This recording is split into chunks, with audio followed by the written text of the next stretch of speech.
Hi guys, my name is David. We're going to do our LinkedIn walkthrough. This was originally done for the Sternberg Science Camps staff that work for the program during the summer, as well as former students. We're putting this online just so it's kind of generally available to everyone, as I think this is some content that folks might find useful, especially like if you're getting into going to conference season and you want to make sure your online presence looks nice, is fairly tuned. So if people go looking for you after they meet you at a meeting, there's something nice waiting for them to find. This would be a good thing to do. LinkedIn is a social media network that's very focused on work things. And we're going to go through some of the very, very basics. We're not going to go do like a big deep dive on really much of anything. This is meant to be a quick introduction on what it does, how you can use it, and some strategy for making your profile look nice and be approachable to somebody who is just looking you up on here. If you want to get a deeper dive on how to use LinkedIn for job hunting and career stuff, building your network, all that, there are online courses that you can find that are much more comprehensive than this quick walkthrough that we're going to do. But for the time being, this should serve as a good, quick introduction to how to handle some of the very basics. So with that being said, as you can see, this is my LinkedIn feed. So the feed section that you see right here is kind of like the feed that you would find on most social media sites. It's content that other people you might be following have posted. It's content that the algorithm underlying the platform thinks that based on your use activity might be something that you would be interested in seeing.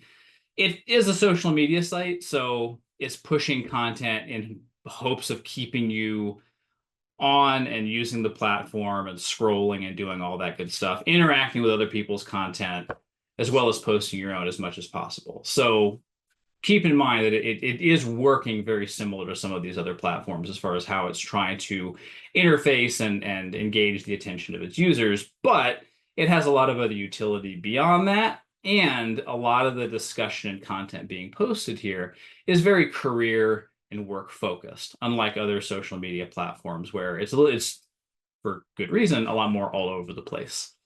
So yeah, you can see here you can see job positions being advertised. You can see people posting about resources that they found that they're using. It really is there's a lot of good stuff on here for like colleagues who might have some resource they use that they really liked that they are posting about, or some certification they got. So that's more or less what you can expect from the newsfeed section. The content's going to kind of change up. Like I said, it's very much like other social media news feeds that you've seen on other platforms. As far as posting your own content, some quick tips, it's a lot like anything else. Video tends to do pretty well. Anything visual tends to get more attention.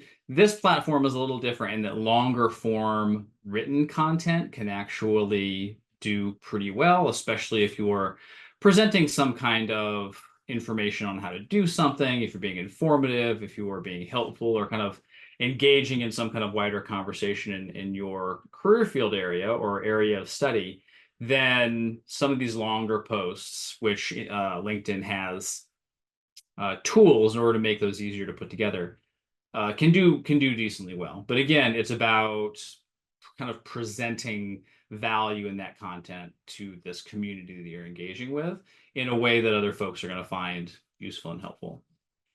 There is the My Network we have right here.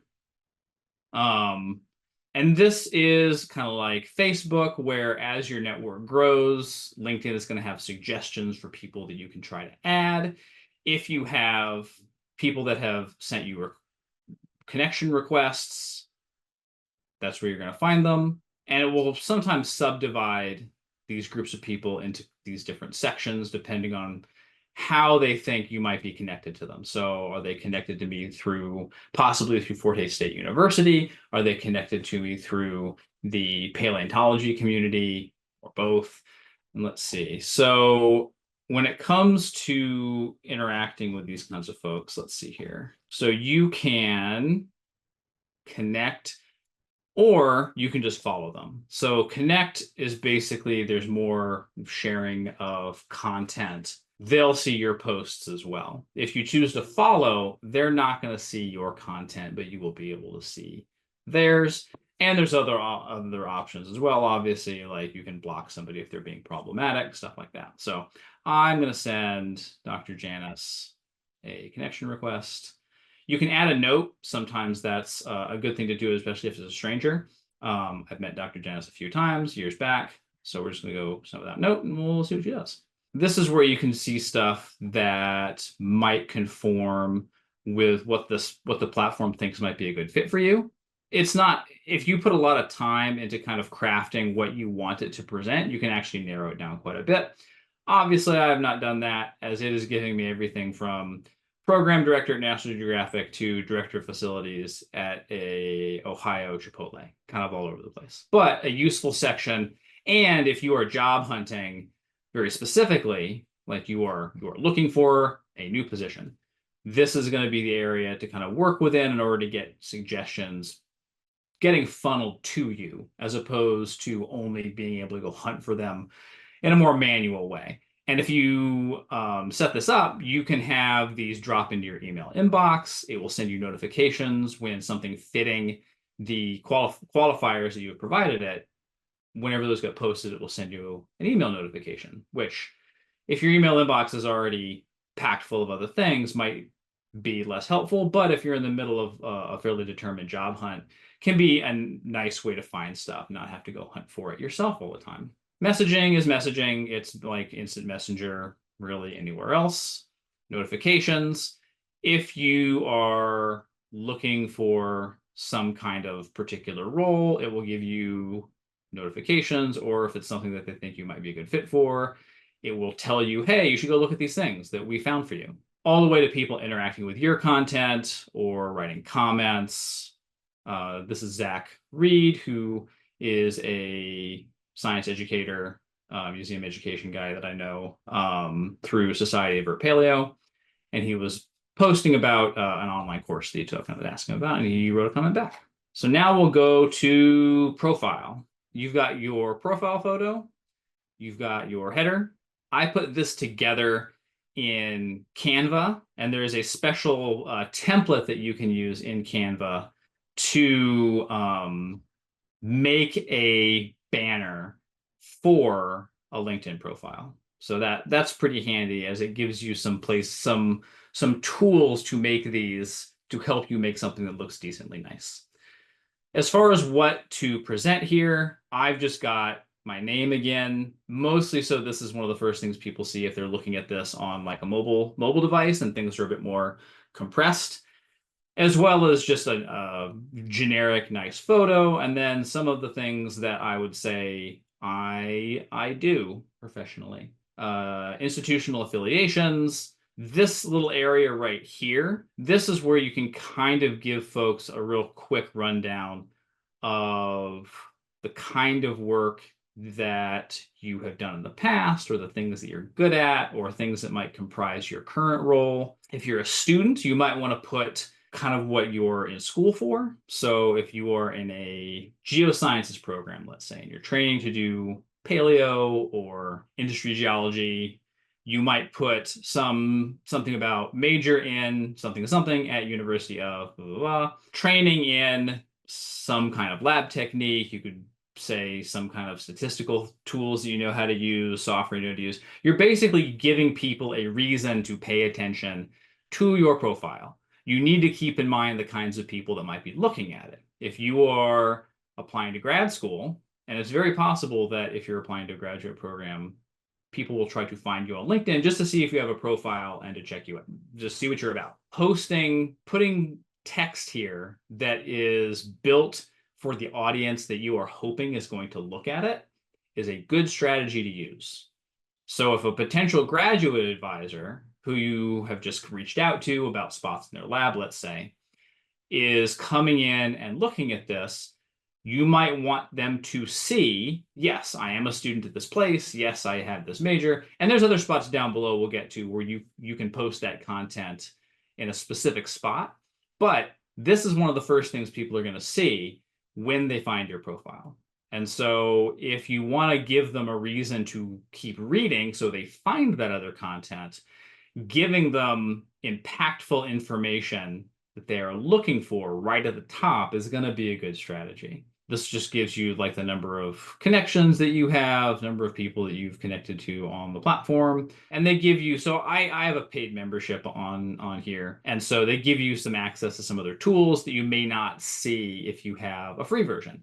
If you are more casually job hunting, or you just want this up as a thing for people to find for networking or graduate school hunting or anything like that, having a non-paid version, having the free version is fine.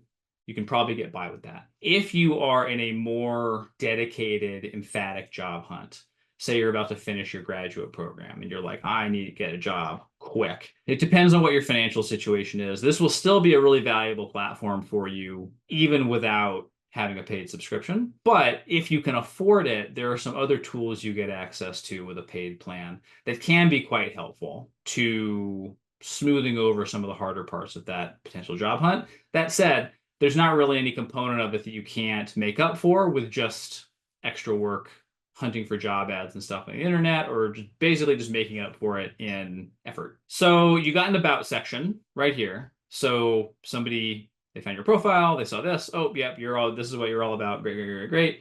This is where you are. These are the institutions you're affiliated with, be it a workplace or university, etc. And then this is where you can give them kind of a deeper dive on what it is that you're about. So one of the tricks here is, again, keeping your audience in mind. You're not writing this as explaining your science in some great depth necessarily. You're not writing this as SciComm. You are writing this because somebody who might want to employ you or collaborate with you on some project, you want to put their mind at ease that you can put together a chunk of text that describes what you're about concisely and in a way that's decent, at least decently engaging to the reader. What I've got here is just writing about the work that I've done here at the Sternberg. It's a very quick timeline, as well as the different kinds of tasks that I've done running the Sternberg Science Camps program. And then there's also some discussion about other projects that I've done, like some of the virtual world stuff that I've done in GatherTown. And then we're finishing it off with my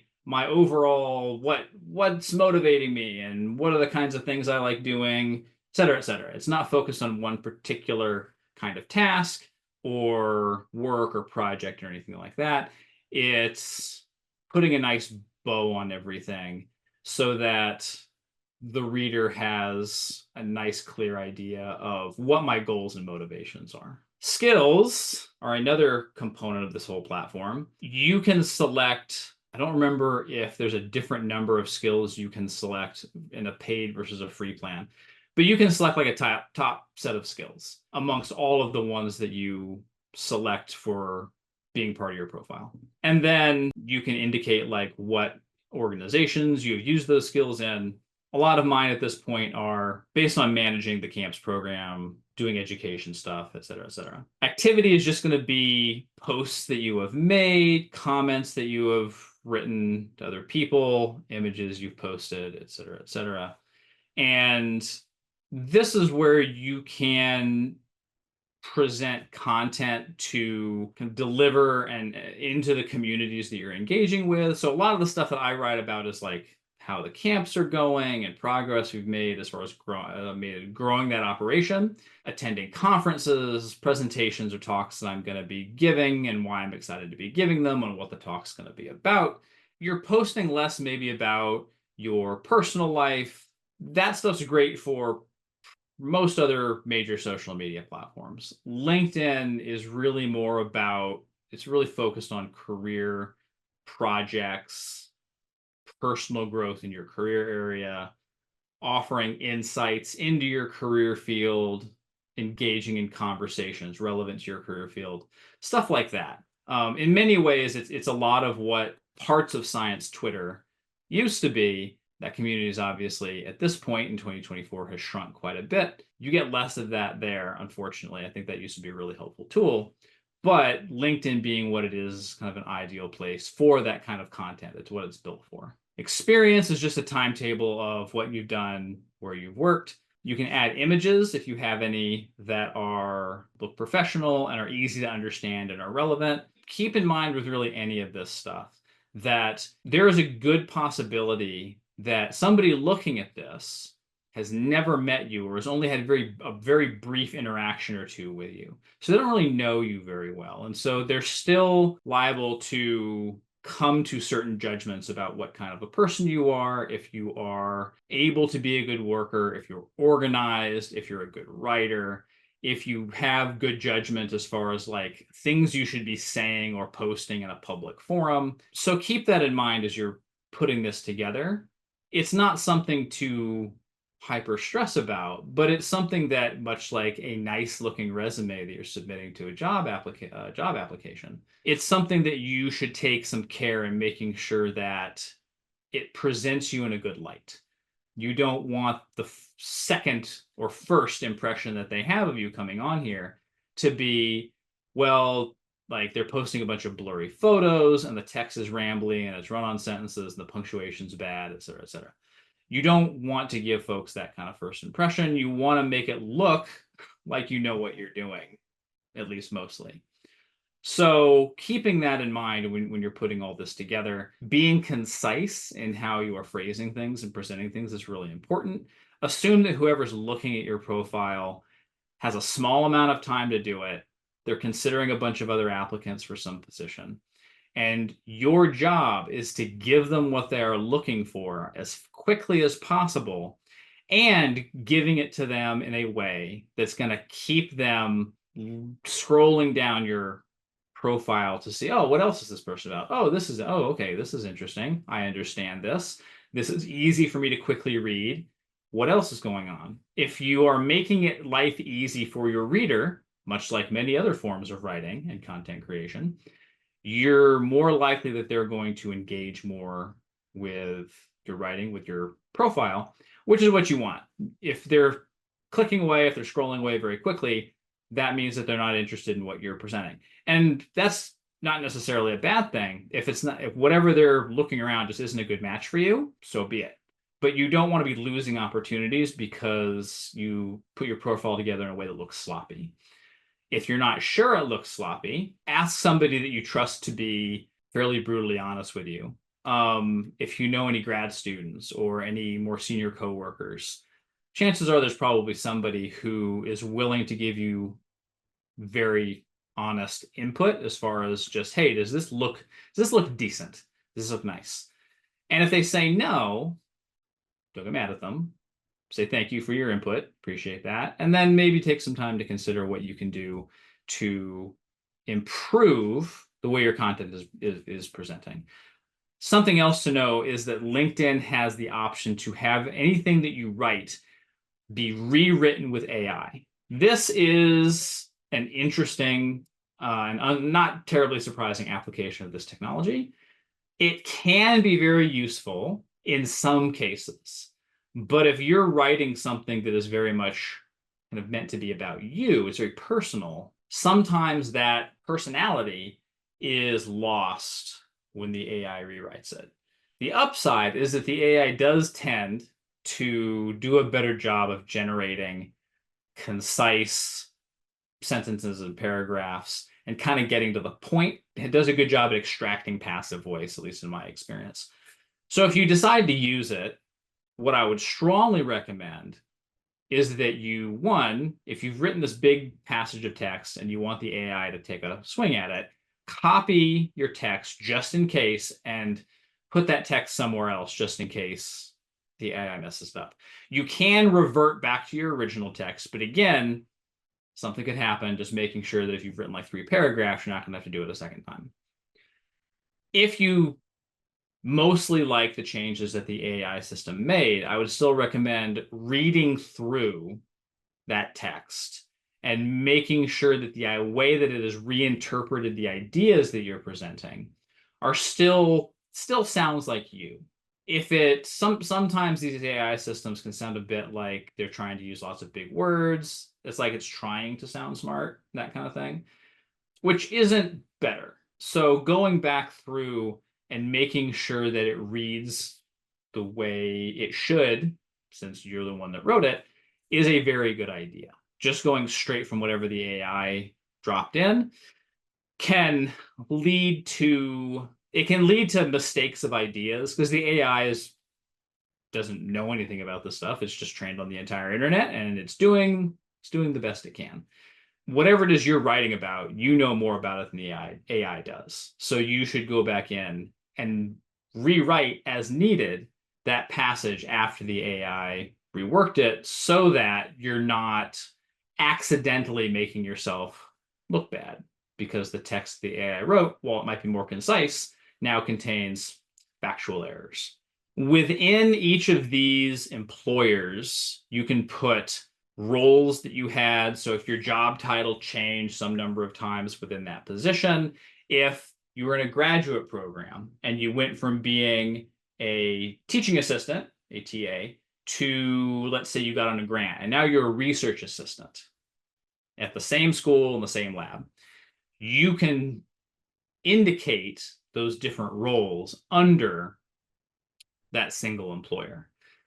So, and you can also list skills that you developed in that role. So, for example, as operations director of the Sternberg Science Camps program, put down here budget design, staff recruitment, content, curriculum, logistics, fundraising, marketing, customer engagement, partnership development, all of the stuff that kind of summarizes the things that I do to run the camps program in a way that should be fairly understandable to most professional adults that might come and poke around in here. I'm not writing a bunch of long sentences. I'm not trying to like deeply explain it. I am just presenting people with, this is what I do.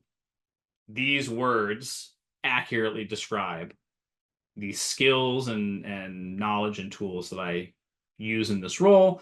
If they want to know what goes in to budget design and management, it's very easy for them to just go look that up elsewhere.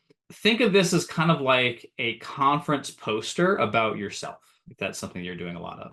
So visuals are great. You see I've got a decent number of like pictures sprinkled in where I can. We try to keep things colorful and show people when possible what we're doing, not just tell them.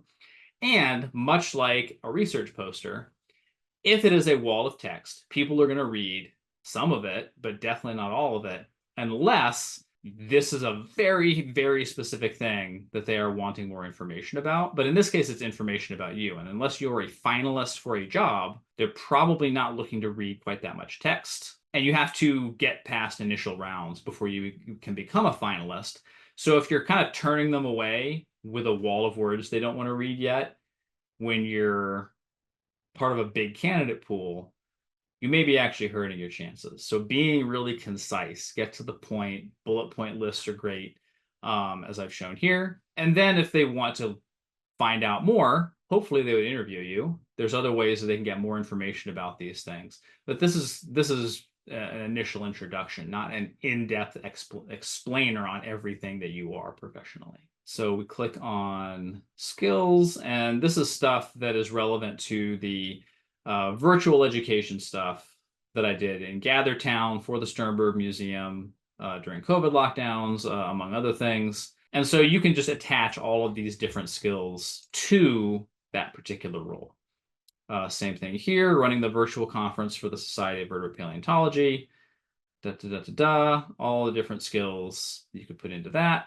Don't add skills that you can't robustly defend yourself having. Like if you don't know multivariate statistics, don't put that down as a skill. If you just started a course on multivariate statistics, probably don't put that as a skill. If you've completed a course in multivariate statistics and you got like an A or a B in the class, there's an argument there that you could put that down. Like, is that now a skill that you could apply to other problems and to other projects? If it is, sure, yeah, that would be a good thing to put down. So graduate teaching assistant at Oklahoma State, museum technician at the National Park Service in Hagerman, and then volunteer researcher at U of O, among other things. And this is an area where you can have up to 100 skills as a part of your profile. Mine is a mix of sciencey stuff from when I was doing more active research, education from when I was more actively teaching a lot more than I do now, and then a lot of stuff that is focused on program operation, program management, stuff like that, because that is really what my role at the Sternberg Museum has evolved into running the camps program. So we need to click over and show that. So nonprofit organizations, some of this other stuff is just generic to major coursework and research, ecology, but also customer engagement, coaching. So you see, we're not going to go through all 100 of them. You can kind of see how that all gets stacked together. And then you've also got recommendations. These can be really, really important. It's a place where people that know you and that have worked with you have the opportunity to provide kind of a testimonial to say, like, this person's good at X, Y, and Z things. They are enjoyable to work with. They're good at this stuff. I particularly enjoyed working with them for these reasons. So if somebody is looking for a new hire and you have no recommendations, that's not necessarily a bad thing. It's not going to necessarily disqualify you. But having some folks who have clearly worked with you that are willing to say that you are good at what you do and you're enjoyable to work with, however they choose to phrase that, can very much help you. So having nothing, it's an absence of information. It's likely not going to actively hurt you. But if you do have some, and whoever's looking at your profile can get that information, that diversity of people liked working with you as an employer, somebody running a job search, or looking for grad students to admit amongst this pool of candidates that have applied to their lab, that is good information to have. And then just other general content here on LinkedIn. And there are some other tools here and there that, depending on what your needs are and your reasons for using this platform, may become particularly useful. There's also LinkedIn courses that you can take. If there's some skill that you are looking to develop, you can, let's see, what should we do? Let's do entrepreneurship. Why not? 30 minutes. Sure. Let's go for now. So this is where you can find different kind of skill, knowledge building courses hosted on LinkedIn. And if you complete one of these courses, you'll get a little badge on your profile saying that you completed XYZ course. So now you have backup on these skills that you have listed yourself as competent with. So they can be quite handy as far as that goes. As far as general strategy, again, for getting your LinkedIn profile both set up and visible, everything that we already talked about as far as this kind of personal branding that you're doing, presenting yourself and the things that you're interested in, the kind of work you're interested in doing, having a nice landing spot where people can feel kind of welcome and they're going to see some things that are interesting that are going to encourage them to continue browsing down your profile. As far as getting eyeballs on your profile, so encouraging people to look for it, if you've applied to a job, chances are the folks running that search are going to Google you, and they're probably going, if you have a profile in here, this might be one of the things they find, and they're going to have a look at it. If you just want to grow your network and you want other people to just come see your profile, your best bet is to follow other people in your same kind of career community. So in my case, that might be other paleontologists or other people working in certain areas of ed tech, like with the virtual world stuff that I've also done. Follow folks who are doing the same kind of work. If you can follow folks that also have a large follower count themselves, so they seem to be kind of influencers in that space, then interacting with their content, if they have a large follower count, then more people are going to see your comment, especially if your comment is one of the first ones on a new post. And that may drive a little extra traffic and more eyeballs to your profile. So if somebody thinks that what you're doing looks really neat, they may choose to follow you, and you can start to grow your network a little bit that way. like a lot of other social media networks, LinkedIn is something where you're going to get more out of it if you put more time into it.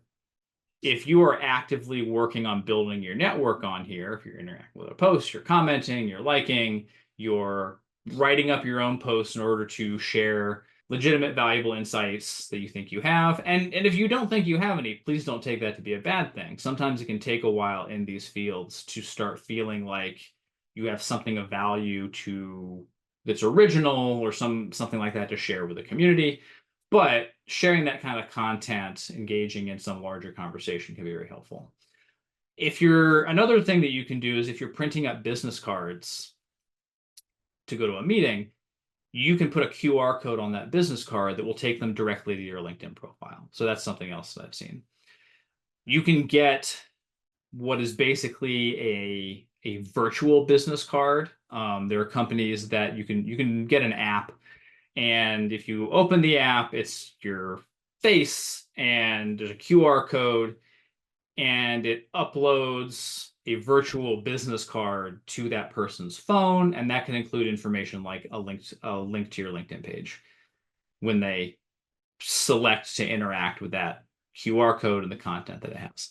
So there's a few ways to build this profile in a way that's going to make it more engaging and valuable to your grad school or job hunt or whatever it is you're working for. And then being able to leverage that at a meeting or on a trip or some new workplace, wherever it is that you may find yourself, if you're visiting collections at a museum, etc. So that is the kind of summary of the different components of LinkedIn and how to go about kind of putting your best foot forward in using it. If you are curious about writing content, typically shorter is better. Writing a lot, you're probably not going to get people reading large bodies of text. So stick with super summarized down essentials. If you are having a hard time doing that, some of these AI systems can be very helpful, like ChatGPT. If you've got a paragraph and you know you need 2 sentences max, maybe even 1 sentence, you can take that paragraph and incorporate it into a prompt where you say, I need this paragraph summarized in 1 sentence. Feel free to remove less valuable ideas and just see what it does. And if you don't like it, you can change your prompt and try again.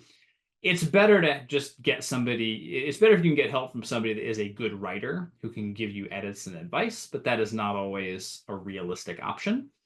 That getting edits is gonna help you learn to write better, more likely, than ChatGPT necessarily will.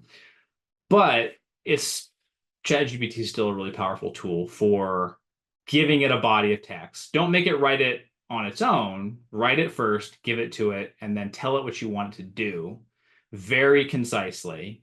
And it may be helpful in trying to take a big body of ideas that you're trying to express and shrink them so they're friendlier to an audience that is really just kind of skimming, most likely, until they find something that they're particularly interested in. So yeah, if you have any questions about any component of this, please feel free to let me know. I can obviously be reached on LinkedIn. This video is going to get posted on YouTube, so if you're finding this on YouTube, feel free to just drop a comment. I will likely make more content coming in the future about preparing for meetings and kind of your online presence for the purposes of job hunting or grad school applications and stuff like that. So there's more information about this stuff coming.